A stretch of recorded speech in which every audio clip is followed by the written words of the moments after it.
ദൈവനാമത്തിന് മഹത്വമുണ്ടായിരിക്കട്ടെ.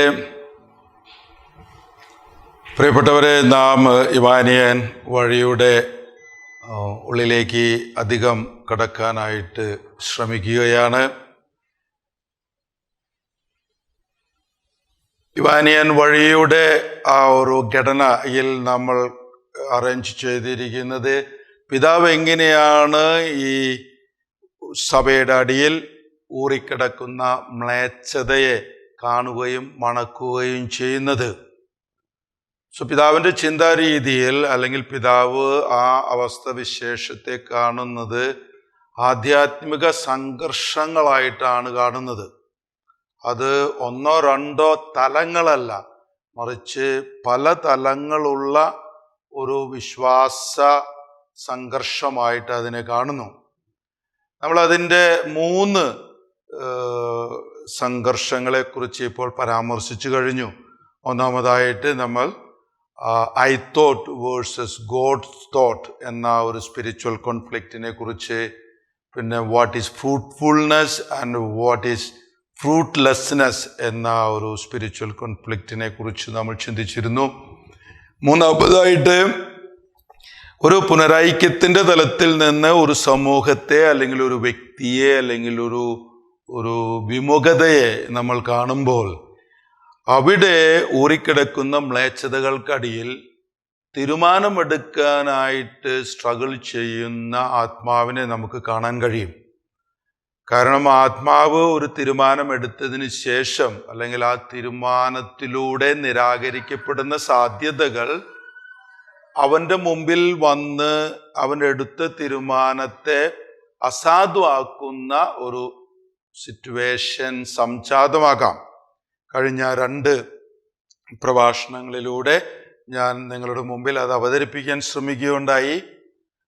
ഒന്നാമതായിട്ട് ഞാൻ നിങ്ങളോട് പറഞ്ഞു, പുതുവർഷത്തിന് നമ്മൾ എടുക്കുന്ന തീരുമാനങ്ങൾ, പുതുവർഷ തീരുമാനങ്ങൾ എങ്ങനെയാണ് 1-2 ദിവസങ്ങൾക്കുള്ളിൽ നമ്മൾ അതിനെ മാറ്റി നിർത്തി നമ്മൾ എങ്ങനെയായിരുന്നോ അതുപോലെ തന്നെ കണ്ടിന്യൂ ചെയ്യുന്നത്.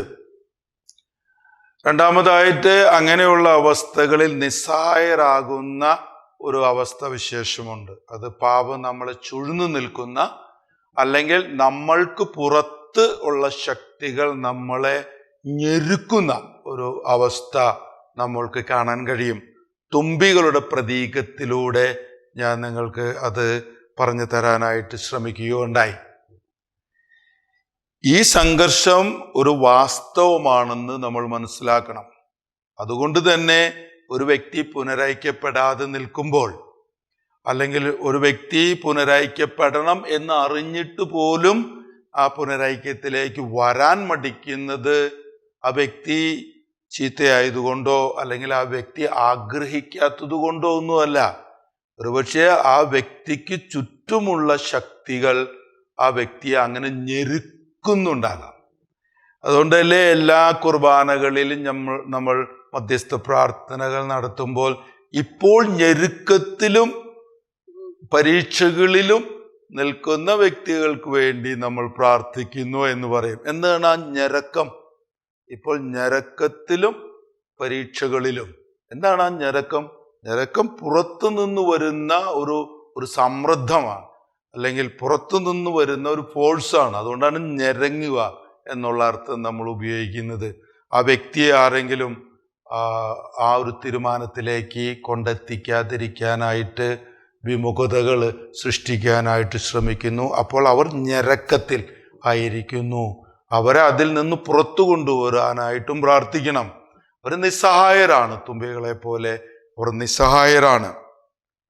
പക്ഷേ ഈ തീരുമാനവും നിരാകരിക്കപ്പെടുന്ന സാധ്യതയും തമ്മിലുള്ള ആ ഒരു സംഘർഷത്തിൽ പല ആളുകളും ഈ നിരാകരിക്കപ്പെട്ട സാധ്യതയുടെ മേഖലകളിൽ അല്ലെങ്കിൽ നിരാകരിക്കപ്പെട്ട സാധ്യതയിൽ ആയിരിക്കുന്നുണ്ട്. അവരാണ് തിരിച്ചു വരുന്നത്. Those people who are lost in the negated terrains. ഒരു അനുസരണക്കേടിൽ നിലനിൽക്കുക എന്നത് അത്തരം ഒരു ടെറായിനാണ്. അല്ലെങ്കിൽ മുടിയനായ പുത്രൻ പോയി താമസിക്കുന്ന തലങ്ങളെ ദ ലൂർ ഓഫ് ദ നെഗേറ്റഡ് ടെറായിൻ എന്ന് വേണമെങ്കിൽ പറയാം.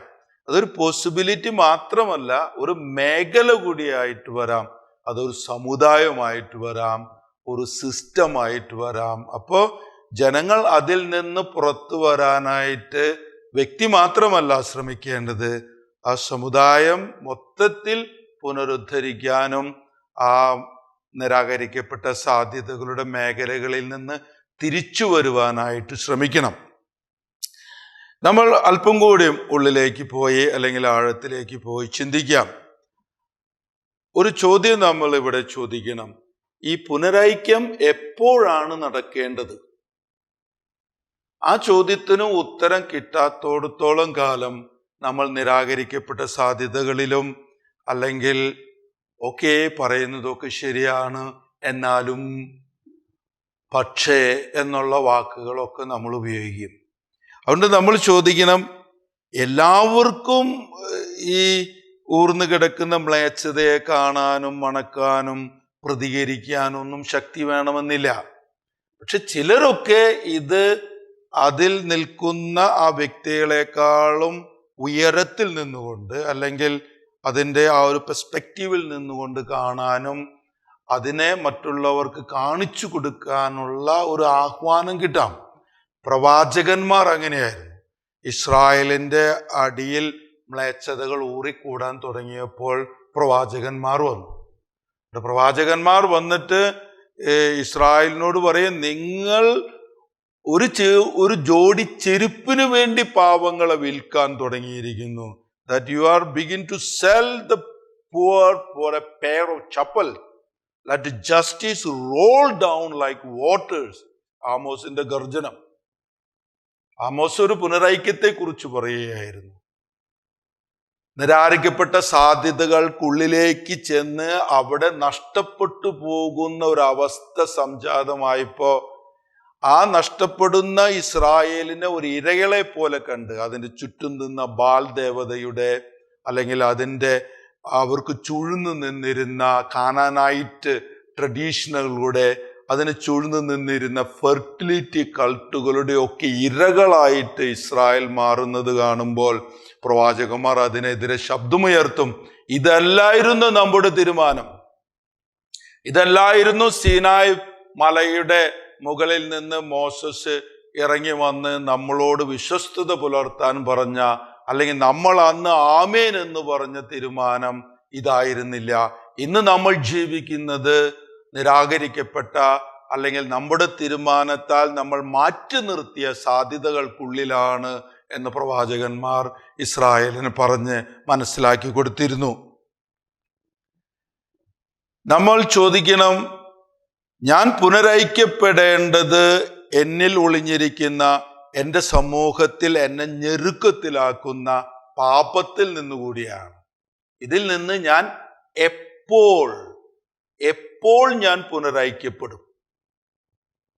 അങ്ങനെ ചോദിച്ച് വേണമെങ്കിൽ ഒരു നൂറ്റാണ്ട് കാത്തു നിൽക്കാം.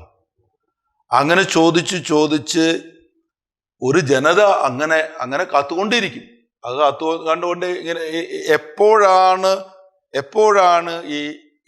ഈ നൗ വരിക അല്ലെങ്കിൽ പുനരൈക്യത്തിന്റെ സമയം വരിക എന്ന് ചിന്തിച്ചുകൊണ്ടേയിരിക്കും.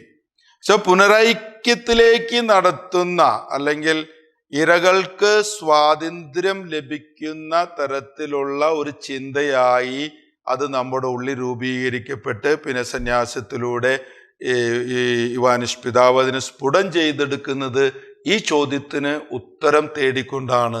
പുനരൈക്യം എപ്പോഴാണ് നടക്കേണ്ടത്? ഞാൻ നിങ്ങൾക്ക് നിങ്ങളോട് തന്നെ ചോദിക്കാം, ക്ഷമ ചോദിക്കേണ്ടത് എപ്പോഴാണ്?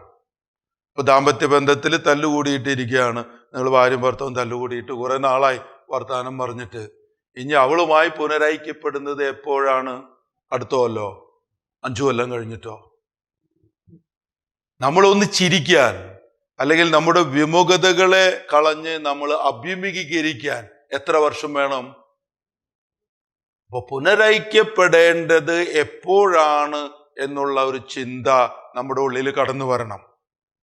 ധ്യാനിപ്പിക്കാനൊക്കെ പോകുമ്പോൾ ക്ഷമയെക്കുറിച്ചൊക്കെ ധ്യാനിപ്പിച്ചു കഴിഞ്ഞിട്ട് ഞാൻ ചിലപ്പോൾ എൻ്റെ ധ്യാനത്തിൽ പങ്കെടുക്കുന്നവരോട് ചോദിക്കാറുണ്ട്, നമുക്ക് ക്ഷമിക്കാം, നമുക്ക് പരസ്പരം ക്ഷമിക്കാം, നമുക്ക് കഴിഞ്ഞ കാലങ്ങളെയൊക്കെ വിട്ടുകളഞ്ഞ് നമുക്ക് പരസ്പരം പുനരൈക്യപ്പെടാം. അപ്പൊ ആ കൂട്ടത്തിലെ 1-2 പേർ ഒന്ന് ജാളിതയോട് ചിരിച്ചിട്ട് പറയും, അച്ഛാ എനിക്ക് കുറച്ചും കൂടി സാവകാശം വേണം, എനിക്ക് കുറച്ചും കൂടി സമയം വേണം. എത്ര സമയം? മരണം വരെ? 10 വർഷം? 100 വർഷം? വിട്ടുകൊടുക്കാനും പുനരൈക്യപ്പെടാനും എത്ര നാളത്തെ സാവകാശം വേണം? ഈ സാവകാശം വേണം എന്ന് പറയുന്ന വ്യക്തിയുടെ ഉള്ളിൽ തീരുമാനവും നിരാകരിക്കപ്പെട്ട സാധ്യതയും തമ്മിലുള്ള സംഘർഷം നടക്കുന്നുണ്ട്. അപ്പൊ എനിക്ക് അല്പം കൂടി സാവകാശം വേണം എന്ന് പറയുന്ന വ്യക്തി വേറൊരു സാധ്യതയെ കണ്ടിട്ടുണ്ട്. അപ്പൊ ആ സാധ്യത പൂർണ്ണമാകുകയാണെങ്കിൽ, പൂർത്തീകരിക്കുകയാണെങ്കിൽ എനിക്ക് ഇവിടേക്ക് വരേണ്ട കാര്യമില്ല. എനിക്ക് എൻ്റെതായ രീതിയിൽ അതിനെനിക്ക് ക്രമപ്പെടുത്താൻ കഴിയും എന്ന് ചിലർ കരുതുന്നു. അപ്പോൾ ആരൊക്കെയാണോ സാവകാശം വേണം എന്ന് പറയുന്നത്, അവരോടിലൊക്കെ നിരാകരിക്കപ്പെട്ട സാധ്യതകളുടെ വശീകരണമുണ്ട്. പുത്തൻകൂർ സമുദായത്തിൽ അതിൻ്റെ വളരെ രസകരമായ ഒരു ഒരു ഒരു ഇൻസിഡന്റ് ആണ് വട്ടിപ്പണ കേസ് ജയിക്കുന്നത്. അപ്പൊ വട്ടിപ്പണ കേസ് ജയിച്ചതിന് ശേഷം പുനരൈക്യത്തിനെ കുറിച്ചുള്ള എല്ലാ ചിന്തകളും മാറിപ്പോകും. അപ്പൊ അവിടെ ഉപയോഗിക്കുന്ന വാക്കുകളാണ്, നമ്മളിപ്പോൾ ജയിച്ചില്ലേ, നമുക്ക് അല്പം കൂടി സാവകാശം ഇതിനെക്കുറിച്ച് ചിന്തിച്ചാൽ മതിയല്ലോ, നമുക്ക് അല്പം കൂടി സാവകാശം എടുക്കാം, കാരണം നമ്മൾ ജയിച്ചില്ലേ. അപ്പൊ തോറ്റവന്റെ സാധ്യതയാണോ പുനരൈക്യം? നഷ്ടപ്പെട്ടവന്റെ, ഒന്നും ചെയ്യാൻ കഴിയില്ലാത്തവൻ ചെന്നെത്തുന്ന തലമാണ് പുനരൈക്യം. അതല്ല പുനരൈക്യം. പുനരൈക്യം ജയിച്ചു നിന്നപ്പോഴോ തോറ്റു നിന്നപ്പോഴോ എന്ന് ചിന്തിക്കാതെ എടുക്കുന്ന വ്യക്തിയുടെ ദൃഢനിശ്ചയത്തിൽ നിന്നാണ് അത് വരുന്നത്. അപ്പോ വട്ടിപ്പണ കേസിൽ ജയിച്ചു കഴിഞ്ഞപ്പോ ആ സ്കൂളുകളോ അല്ലെങ്കിൽ സ്ഥാപനങ്ങളോ അതൊക്കെ നമ്മുടേതായില്ലേ. പക്ഷെ പുനരൈക്യത്തിന്റെ തീരുമാനത്തില് അതൊക്കെ നിരാകരിക്കപ്പെട്ട സാധ്യതകളാണ്. അപ്പൊ നമുക്ക് സാവകാശം വേണമെന്ന് തോന്നും. എന്തിനാ? മറ്റവനെ തോൽപ്പിച്ചതിന് ശേഷം, അവനെ മൂക്കുകൊണ്ട് ക്ഷാ വരപ്പിച്ചതിന് ശേഷം, അവനെ കൊണ്ട് നമ്മുടെ കാല് പിടിപ്പിച്ച് മാപ്പ് പറഞ്ഞതിന് ശേഷം പുനരൈക്യപ്പെടുവോ? അതുകൊണ്ടല്ലേ കുടുംബത്തിൽ തല്ലുകൂടാതെ ഇങ്ങനെ വെറുപ്പിച്ച് നിൽക്കണേ. അച്ഛൻ എനിക്ക് ഇത്രയും കൂടി സാവകാശം വേണം, അവളെ 1-2 ലെസനും കൂടി പഠിപ്പിക്കാനുണ്ടെന്ന് പറയോ? അപ്പൊ ആ പഠിപ്പിക്കൽ നിരാകരിക്കപ്പെട്ട സാധ്യതകളല്ലേ. എല്ലാ സാധ്യതകൾക്കപ്പുറത്ത് ഞാൻ എപ്പോഴാണ് തീരുമാനിക്കേണ്ടത്, ഞാൻ എപ്പോഴാണ് പുനരൈക്യപ്പെടേണ്ടത്? അതിന്റെ ഉത്തരമാണ് നൗ, ഇപ്പോൾ. അടുത്ത കൊല്ലോ 100 കൊല്ലം കഴിഞ്ഞിട്ടോ അല്ലെങ്കിൽ ഇനി 5 കോടതി വിധി വന്നതിന് ശേഷോ അല്ല പുനരൈക്യപ്പെടുക, ഇപ്പോഴാ പുനരൈക്യപ്പെടുക. പിതാവിന്റെ മുമ്പില് പിതാവ് പുനരൈക്യത്തിലേക്ക് നടന്നെടുക്കുന്ന സമയത്ത് നിരാകരിക്കപ്പെട്ട അനേക സാധ്യതകൾ പൊന്തി വന്നു. ബദനി പള്ളികളെ വെച്ചിട്ടോ അല്ലെങ്കിൽ ബദനിയെ വെച്ചിട്ടോ ഒരു ബദൽ സാധ്യത, നമുക്ക് അതൊക്കെ ഇല്ലേ? അതുകൊണ്ട് നമുക്ക് അല്പം കൂടി സാവധാനത്തിലായിക്കൂടെ? ആ സാവധാനങ്ങൾ പലപ്പോഴും പലരുടെ ജീവിതത്തിലും 1 നൂറ്റാണ്ടിന്റെ കാലം എടുത്തിട്ടുണ്ട്. സേവ്യറിസ് പിതാവിന്റെ ജീവിതം അതിന് വളരെ ഇൻട്രസ്റ്റിംഗ് ആയിട്ടുള്ള ഒരു ഉദാഹരണമാണ്. പുനരൈക്യത്തിന്റെ ആദ്യകാലങ്ങളിൽ ഈ സേവ്യറിസ് പിതാവ് പുനരൈക്യത്തിനെതിരായിട്ട് ചിന്തിച്ചിരുന്ന ഒരു വ്യക്തിയാണ്. അദ്ദേഹത്തിന്റെ മനസ്സിൽ അങ്ങനെ ഒരു ചിന്ത വന്നിരുന്നു, പുനരൈക്യപ്പെടുന്നതൊക്കെ നല്ലത് തന്നെ, എനിക്ക് സാവകാശം വേണം, എനിക്ക് സാവകാശം വേണം. പക്ഷെ ആ പിതാവിന്റെ മനസ്സിൽ തീരുമാനമെടുക്കാനുള്ള പരിശുദ്ധാത്മാവിന്റെ പ്രേരണയില് ആ സാവകാശം ഒരു 7 വർഷത്തിനപ്പുറത്തേക്ക് പോയില്ല. 1937 പിന്നെ സേവ്യറിസ് പിതാവിന്റെ ജീവിതത്തില് അന്നാവ് എന്ന് പറയുന്ന ഒരവസ്ഥ സംജാതമാകും. പിതാവ് എടുക്കുന്ന തീരുമാനത്തില് പിതാവിൻ്റെതായിരുന്ന എല്ലാ സാധ്യതകളെയും പിതാവ് മാറ്റി നിർത്തിക്കൊണ്ടാണ് തിരിച്ചു വരുന്നത്. നിരണം സിംഹാസനത്തിന്റെ അധിപതിയായിരുന്നു അദ്ദേഹം. അദ്ദേഹത്തിന് അതിനുശേഷം എന്ത് കിട്ടും എന്ത് കിട്ടില്ല അതൊന്നും പിതാവിന് മനസ്സിലാകുന്നില്ല. പക്ഷെ പിതാവിന്റെ ജീവിതത്തിലെ പിന്നീട് ഒരു നാവ് വരും, ഒരു ഇപ്പോൾ. ആ ഇപ്പോളില് ബാക്കി എല്ലാ സാധ്യതകളും നിരാകരിച്ചുകൊണ്ട് ഈ വലിയ പിതാവിൻ്റെ അടുത്ത് വന്നിട്ട് പറയും, എനിക്ക് പുനരൈക്യപ്പെടണം, എനിക്ക് പുനരൈക്യപ്പെടണം.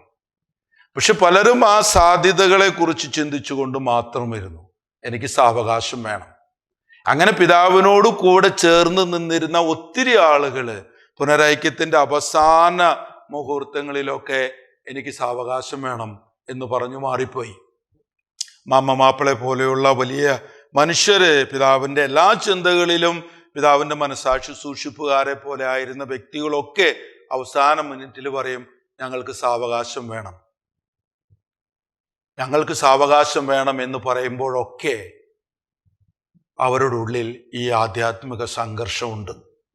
നിങ്ങളും ആ വാചകം ഉപയോഗിക്കുന്നുണ്ടെങ്കിൽ നിങ്ങളുടെ മക്കളോട് ക്ഷമിക്കാൻ, ഭാര്യയോട് ക്ഷമിക്കാൻ, ഭർത്താവിനോട് ക്ഷമിക്കാൻ, നിങ്ങളുടെ ഇടവകയിൽ അച്ഛനോട് ക്ഷമിക്കാൻ, നിങ്ങളുടെ സഭയോട് ക്ഷമിക്കാൻ, അതിനൊക്കെ എനിക്ക് അല്പം കൂടി സാവകാശം വേണം എന്ന് നിങ്ങൾ പറയുന്നുണ്ടെങ്കിൽ ഈ ആധ്യാത്മിക സംഘർഷം നിങ്ങളുടെ ഉള്ളിൽ ഒത്തിരി അലയടിച്ചു നിൽക്കുന്നുണ്ട് എന്ന് മനസ്സിലാക്കണം. പക്ഷേ പൗലോസ്ലീഹ അങ്ങനെ ഒരു തീരുമാനത്തിലേക്ക് കടന്നു വരാനായിട്ട് ആഗ്രഹിച്ച ഒരു വ്യക്തിയായിരുന്നു. അദ്ദേഹം പിന്നീട് 2 കൊരിന്ത്യക്കാർക്ക് എഴുതിയ അദ്ദേഹത്തിന്റെ ലേഖനത്തിന്റെ 2-ാം ലേഖനത്തിന്റെ 6-ാം അധ്യായത്തിന്റെ 2-ാം വാക്യത്തിൽ ഇങ്ങനെ പറയും, അവിടുന്ന് അരുൾ ചെയ്യുന്നു, സ്വീകാര്യമായ സമയത്ത് ഞാൻ നിന്റെ പ്രാർത്ഥന കേട്ടു, രക്ഷയുടെ ദിവസത്തിൽ ഞാൻ നിന്നെ സഹായിക്കുകയും ചെയ്തു. ഇതാ ഇപ്പോൾ സ്വീകാര്യമായ സമയം, ഇതാ ഇപ്പോൾ രക്ഷയുടെ ദിവസം. Behold now is telling you. Twice he will say, behold now. ആ ഇപ്പോഴാണ് പുനരൈക്യപ്പെടുന്നതിന്റെ സമയം. ആ ഇപ്പോൾ എടുക്കുന്ന തീരുമാനത്തിലാണ് അതിനെതിരെ നിൽക്കുന്ന 100 കണക്കിന് സാധ്യതകളോട് ആ സാധ്യതകളൊക്കെ നോക്കി നിന്നുകൊണ്ട് തന്നെ ഞാൻ പുനരൈക്യപ്പെടുന്നു. ആ ഇപ്പോൾ വരണം നമ്മുടെ ജീവിതത്തിൽ. ആ ഇപ്പോൾ നമ്മുടെ ജീവിതത്തിൽ വരുന്നില്ലെങ്കിൽ നമ്മൾ ഒരിക്കലും പുനരൈക്യപ്പെടുകയില്ല. സാവകാശം വേണമെന്ന് പറഞ്ഞുകൊണ്ടേയിരിക്കും. ഒരു എന്നാലും, ഒരു പക്ഷേ എന്നൊക്കെ പറയും. അച്ഛൻ പറയണതൊക്കെ ശരിയാണ്, നമ്മൾ പുനരൈക്യപ്പെടേണ്ടതാണ്, നമ്മൾ വിട്ടുകൊടുക്കേണ്ടതാണ്, എന്നാലും പക്ഷേ എന്ന് പറയും. So we ask that question. ഇപ്പോഴാണ് പുനരൈക്യപ്പെടേണ്ട സമയം. പക്ഷെ ഈ എപ്പോ വരും അത് ചോദിക്കുന്നത് നമ്മൾ. കാരണം ചിലരുടെ ജീവിതത്തിൽ നൂറ്റാണ്ട് കഴിഞ്ഞിട്ടും ഈ ഇപ്പോ വന്നിട്ടില്ല. പല മലങ്കരയുടെ കുടുംബങ്ങളായിട്ട് ഞാൻ സംസാരിക്കുമ്പോൾ അവർ എന്നോട് പറയുന്നു, അച്ഛാ എൻ്റെ വീട്ടിലെ അല്ലെങ്കിൽ ഞങ്ങളുടെ കുടുംബത്തിലെ അപ്പാപ്പനും പിന്നെ ഉണ്ടായിരുന്ന മക്കൾ, അതിൽ ഞങ്ങൾ കുറച്ച് ആൾക്കാർ മാത്രമേ മലങ്കര സഭയായിട്ട് അല്ലെങ്കിൽ മാറിവാനിയോസിന്റെ പുനരൈക്യ ആഹ്വാനത്തിനെ കേട്ട് പുനരൈക്യപ്പെട്ടുള്ളൂ. അപ്പൊ ഇപ്പൊ അവരൊക്കെ ആയിട്ട് എങ്ങനെയാ? അവരൊക്കെ ആയിട്ട് കുഴപ്പമൊന്നുമില്ല അച്ഛാ. പക്ഷെ അവരും നിങ്ങളോട് കൂടി ചേരുന്നോ? അവരൊക്കെ പറയുന്നു കുറച്ചും കൂടി സാവകാശം വേണം. എന്തിനാ അല്പം കൂടി സാവകാശം? എന്ത് സാധ്യതയാ അതിന്റെ അപ്പുറത്ത് കണ്ടിരിക്കണേ? ആ സാധ്യതയെ അവർ മനസ്സിലാക്കുകയും പുനരൈക്യം ഇപ്പോൾ നടക്കേണ്ട ഒരു വലിയ രക്ഷാകര തിരുത്തലാണെന്ന് തിരിച്ചറിഞ്ഞില്ലെങ്കിൽ ആ നാളെ എന്ന് പറയുന്ന ലോട്ടറിക്കാരന്റെ സ്വപ്നമായിട്ട് തന്നെ നിൽക്കും. ലോട്ടറിക്കാരന് ഇന്ന് ഭാഗ്യമില്ല, ലോട്ടറിക്കാരന് നാളെ എന്ന് പറഞ്ഞുകൊണ്ടിരിക്കവൻ. ഇപ്പൊ ഏതോ ഒരു സിനിമയില് ഈ വെഞ്ഞാറുമൂടിന്റെ തമാശകളില് അവനങ്ങനെ നടന്നു പോകുമ്പോ ഒരാള് നാളത്തെ കേരള എന്ന് പറഞ്ഞു കിടക്കുമ്പോ അവന് ദേഷ്യം വന്നിട്ട് ആ ഈ ലോട്ടറി ടിക്കറ്റ് കയറി അന്തര ഇന്ന് കേരള ഇല്ലേ, നാളത്തെ കേരള എന്ന് പറഞ്ഞാൽ അത് കയറി കളഞ്ഞിട്ട് പോകും.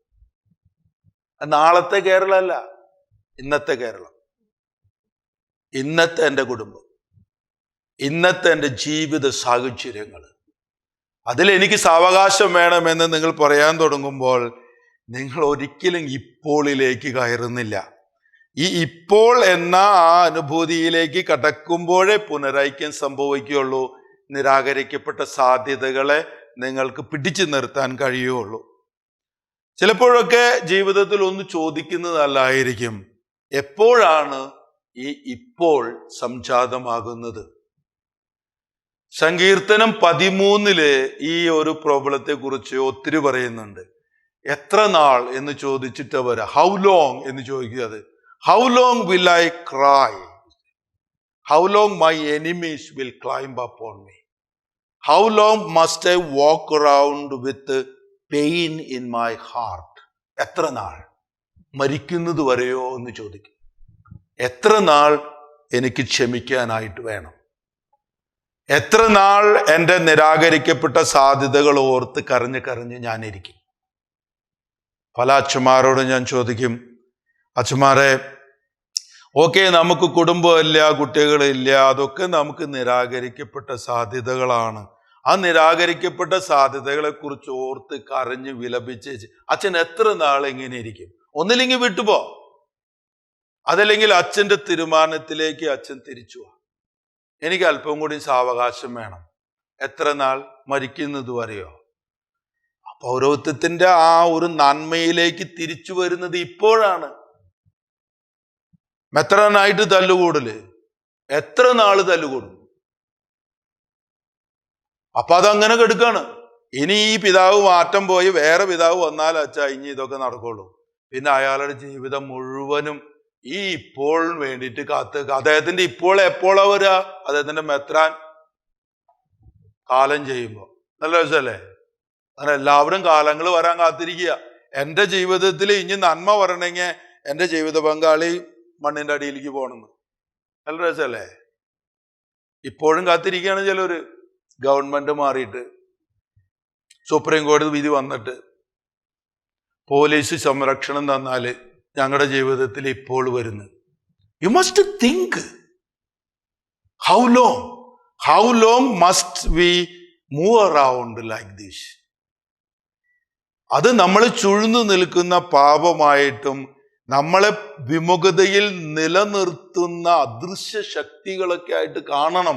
എന്നിട്ട് അല്പസമയം ഒരു സ്ഥലത്ത് ഇരുന്നിട്ട് ചോദിക്കണം, എപ്പോഴാ എൻ്റെ ജീവിതത്തില് പുനരൈക്യം വരിക? എപ്പോഴാ എൻ്റെ ജീവിതത്തിൽ ചേഞ്ചുകൾ വരിക എന്ന് ചോദിക്കണം.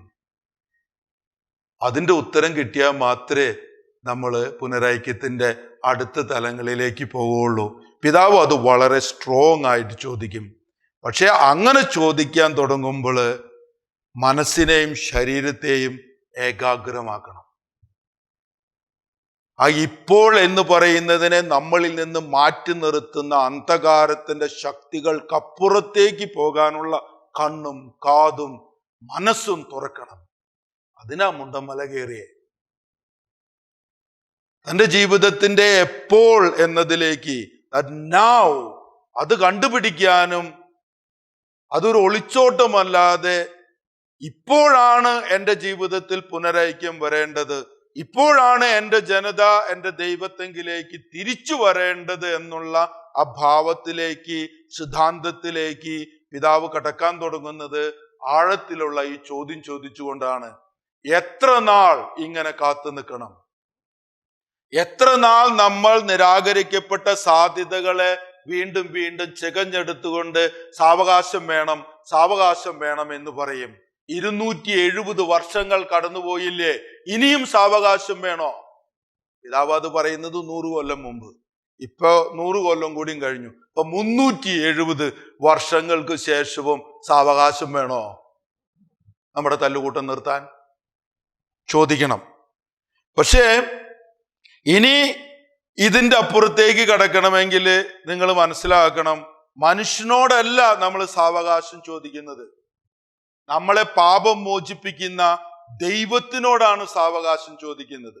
ദൈവത്തിനോട് സാവകാശം ചോദിക്കാതിരിക്കുന്നിടത്താണ് പുനരൈക്യം നിങ്ങൾക്ക് കിട്ടുകയുള്ളൂ. ദൈവത്തിനോട് സാവകാശം ചോദിക്കാതെ, എൻ്റെ ദൈവമേ, യു ആക്ട് നൗ, ആ രക്ഷാകരമായ തിരുത്തലിലൂടെ സംലബ്ധമാകുന്ന ആ വീണ്ടും ഒരിക്കൽ കൂടി ഇപ്പോൾ എനിക്ക് തരണമേ എന്ന് പറയാൻ കഴിയുമ്പോഴാണ് പുനരൈക്യത്തിലേക്കുള്ള ആ ആഭിമുഖ്യം പൊന്തി വരിക. ലത്തീൻ കുർബാനയില് അവരെ സ്നേഹിക്കുന്ന, അല്ലെങ്കിൽ അവർക്ക് എപ്പോഴും ഫീല് വരുന്ന ഒരു സെന്റൻസ് ഉണ്ട്. പുരോഹിതൻ ആ അപ്പം എടുത്ത് മുകളിലേക്ക് പിടിച്ചിട്ട് പറയും, ബിഹോൾഡ് എന്ന് പറയും. നോക്ക്, 2 പ്രാവശ്യം പറയും, ബിഹോൾഡ്. ദൈവത്തിന്റെ കുഞ്ഞാട്, നമ്മുടെ പാപങ്ങളെ വഹിച്ചു കൊണ്ടുപോകുന്നവൻ. അപ്പോ ആ കേട്ടുകൊണ്ടിരിക്കുന്ന അല്ലെങ്കിൽ കുർബാനയിൽ പങ്കെടുത്തിരിക്കുന്നവരെല്ലാവരും ഒത്തിരി എളിമയോടുകൂടെ പറയും, നിങ്ങളുടെ ഹൃദയത്തിലേക്ക് അല്ലെങ്കിൽ ഞങ്ങളുടെ ആ കുടിലിലേക്ക് അങ്ങ് വരുവാൻ യോഗ്യനല്ല, ഒരു വാക്ക് പറഞ്ഞാൽ മതി, എൻ്റെ ആത്മാവ് സുഖപ്പെടും. ആ ഒരു വാക്ക് പറഞ്ഞാൽ മതി, എൻ്റെ ജീവിതത്തിൽ ആ നാവ് വരും.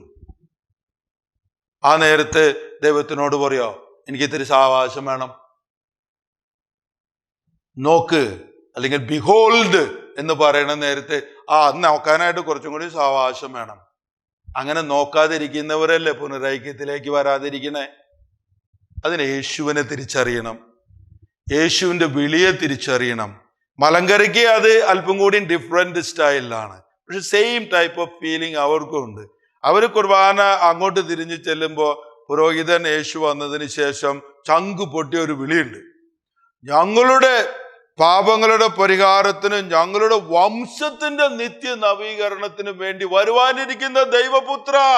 അത്ര നീട്ടി അവർ വിളിക്കണ്ടോ എന്ന് എനിക്കറിയില്ല, പക്ഷെ അതൊരു വിളിയാണ്. ഞാനത് ഖുർആനിൽ ചെല്ലുമ്പോ എനിക്ക് ദൈവപുത്ര എന്നാണ് വിളിക്കുമ്പോ എൻ്റെ ഉള്ളില് കർത്താവേ, ആകാശത്തെയും മേഘത്തെയും ഒക്കെ ഭേദിച്ചുകൊണ്ട് എൻ്റെ ആ വിളി സ്വർഗീയ സിംഹാസനത്തിന്റെ മുമ്പിൽ ചെന്ന് നിന്നെങ്കിൽ, ഈ ത്രോണോസിൽ മാത്രമല്ല, അവിടെ ആ വലിയ പുരോഹിതൻ കയറുന്ന സിംഹാസനത്തിന്റെ മുമ്പിൽ അത് ചെന്ന് നിന്നെങ്കിൽ എന്ന് ഞാൻ ആഗ്രഹിക്കാറുണ്ട്. എന്നിട്ട് രണ്ട് കൈയിലും ആ യേശുവിന്റെ ശരീരവും രക്തത്തെ എടുത്തിട്ട് പറയും, പാപപരിഹാരപ്രദമായ ബലിവേദിയിൽ നിന്ന് നിങ്ങളുടെ അങ്ങയുടെ ദാസന്മാരുടെ ഇടയിലേക്ക് പാപപരിഹാരം ഇറങ്ങുമാറാകണമേ. എന്നിട്ട് ഒരൊറ്റ തിരിച്ചില, പാപപരിഹാരമായിട്ട് ഇറങ്ങി വരുന്ന യേശുവിനെ നോക്കിയിട്ട് നമ്മൾ പറയോ, കുറച്ചും കൂടി സാവകാശം വേണം. അങ്ങനെ ഇങ്ങോട്ട് തിരിയാണ്, യേശു തിരിയാണ് നമ്മുടെ മുമ്പിലേക്ക്. അണ്ട് ആ ദൈവത്തിനോട് ജനങ്ങൾ സാവകാശം ചോദിക്കുക, അതെ കുറച്ചും കൂടി നേരം അങ്ങോട്ട് തിരിഞ്ഞു നിന്നോട്ടാ, ഞങ്ങൾക്ക് കുറച്ചും കൂടി സാവകാശം വേണം. അങ്ങനെയല്ല 100 കൊല്ലം തിരിഞ്ഞു നിൽക്കണേ.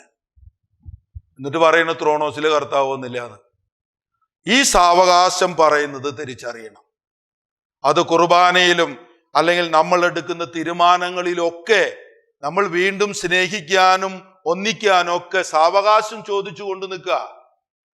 ആ സാവകാശത്തിന്റെ ഉള്ളില് നിയമത്തിന്റെ തലങ്ങളെ 7 തരത്തിൽ കീറിപ്പൊളിക്കാനും, അല്ലെങ്കിൽ വീണ്ടും വീണ്ടും ഈ സാവകാശത്തിന്റെ ഉള്ളിൽ അപരനെ തോൽപ്പിക്കാനുള്ള എന്തെങ്കിലും ഒരു ലൂപ്പ് ഹോൾ കിട്ടോ എന്ന് നോക്കിക്കൊണ്ട് നടക്കല്ലേ. അത് വിട്ടുകൊടുക്കണം. എന്നിട്ട് ഒരു തീരുമാനത്തില് നോക്കണം, ആ ത്രോണോസിൽ നിന്ന് തിരിയുന്ന ദൈവത്തോട്. അല്ലെങ്കിൽ behold the lamb of God എന്ന് പറയുമ്പോ അവിടെ ഒന്നും സാവകാശത്തെ ചോദിക്കരുത്. ഉള്ളിലേക്ക് കടന്നു ചെല്ലണം. അടുത്ത ആ ഒരു പ്രാർത്ഥനയിലേക്ക് കടക്കാൻ, പിതാവിന്റെ സന്യാസത്തിന്റെ തലങ്ങളിലേക്ക് കടക്കാനായിട്ട് ഞാൻ സാവകാശം ചോദിക്കില്ല യേശുവേ, അല്ലെങ്കിൽ ദൈവമേ, എൻ്റെ കുടുംബത്തിന്റെ സമാധാനം തിരിച്ചു വരാൻ വേണ്ടിയിട്ട്, എൻ്റെ ഇടവകയുടെ സമാധാനം തിരിച്ചു വരാൻ വേണ്ടിയിട്ട്, എൻ്റെ സഭയുടെ സമാധാനം തിരിച്ചു വരാൻ വേണ്ടിയിട്ട് എനിക്ക് അല്പം കൂടി സാവകാശം വേണം എന്ന് പറഞ്ഞ് ഞാൻ എൻ്റെ ബുദ്ധിയിൽ അതിനെ ക്രമപ്പെടുത്താനും ശരിപ്പെടുത്താനും നോക്കില്ല. ഇടപെടണമേ ദൈവമേ, അതിനെതിരായി നിൽക്കുന്ന ശക്തികളെ എന്നിൽ നിന്ന് മാറ്റിക്കളയണമേ. എന്നെ നിന്റെ വ്രതത്രയങ്ങളുടെ കത്തി കൊണ്ട് മുറിച്ച് കീറി എന്നിൽ ഊറിക്കിടക്കുന്ന മ്ലേച്ഛതയെ എടുത്ത് ആ യാഗാഗ്നിയിൽ എന്നെ ദഹിപ്പിക്കണമേ എന്നുള്ളൊരു വിളി പിതാവിൽ നിന്ന് വന്നിരുന്നു. ആ വിളി നമ്മളിൽ നിന്നും വരണം.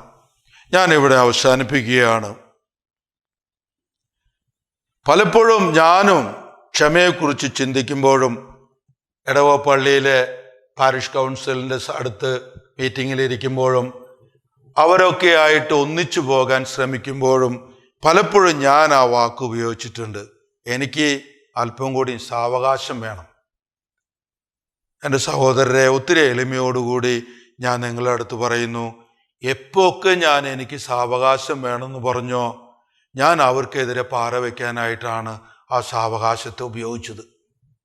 എനിക്കെതിരായി വന്ന ആ പാരിഷ് കൗൺസിലിൻ്റെ തീരുമാനത്തെ എങ്ങനെ എനിക്ക് കൗണ്ടറാക്ട് ചെയ്യാമെന്ന് ആ സാവകാശത്തിൻ്റെ ഉള്ളിൽ ഞാൻ ചിന്തിക്കാൻ തുടങ്ങിയിരുന്നു. കൂട്ടായ്മ പാരിഷിൽ വന്നില്ല. പല പാരിഷുകളിലും അതൊരു ക്രമപ്പെടുത്തലും ശരിപ്പെടുത്തലുകളൊക്കെ ആയിരുന്നു. എൻ്റെ ക്രമപ്പെടുത്തലുകൾക്കുള്ളിൽ ഒത്തിരി അച്ചടക്കത്തോടുകൂടെ അവിടെ അവർ ജീവിച്ചു. പാരിഷിൻ്റെതായ എല്ലാ ഭംഗികളും ഭാവങ്ങളും പെരുന്നാളുകളും ഒക്കെ ഉണ്ടായിരുന്നു. പക്ഷേ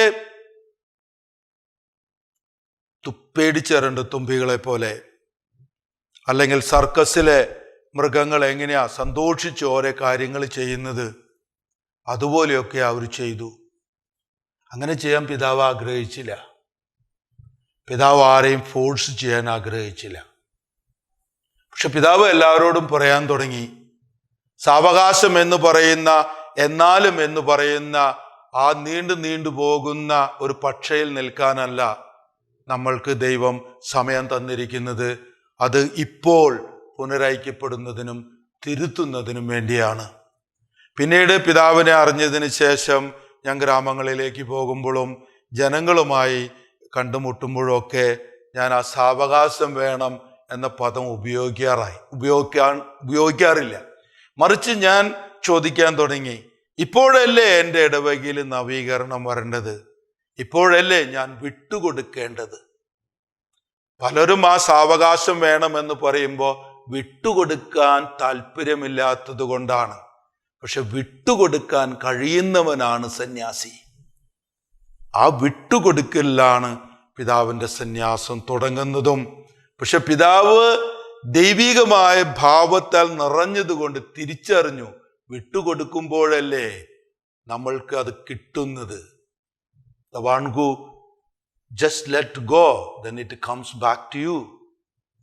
അത് കൊടുക്കുമ്പോഴല്ലേ തിരിച്ചു വരുന്നത്. സാവകാശം എടുക്കുന്നവരൊക്കെ കൊടുക്കാൻ മടിക്കുന്നു, വിട്ടുകൊടുക്കാൻ മടിക്കുന്നു. എന്ന് ചിന്തിച്ചു നോക്കുക. ഒന്ന് പ്രാർത്ഥിക്കുമ്പോൾ അല്ലെ പള്ളിയിലൊക്കെ ഒന്ന് പോയി ഇരുന്നിട്ട്, എനിക്ക് സാവകാശം വേണോ? എത്ര സാവകാശം വേണം എനിക്ക്? എൻ്റെ ഭാര്യയുടെ അടുത്തേക്ക്, ഭർത്താവിൻ്റെ അടുത്തേക്ക്, മക്കളുടെ അടുത്തേക്കൊക്കെ തിരിച്ചു ചെല്ലാൻ എനിക്ക് എത്ര സാവകാശം വേണം? Do it right now. God is with you. Amen.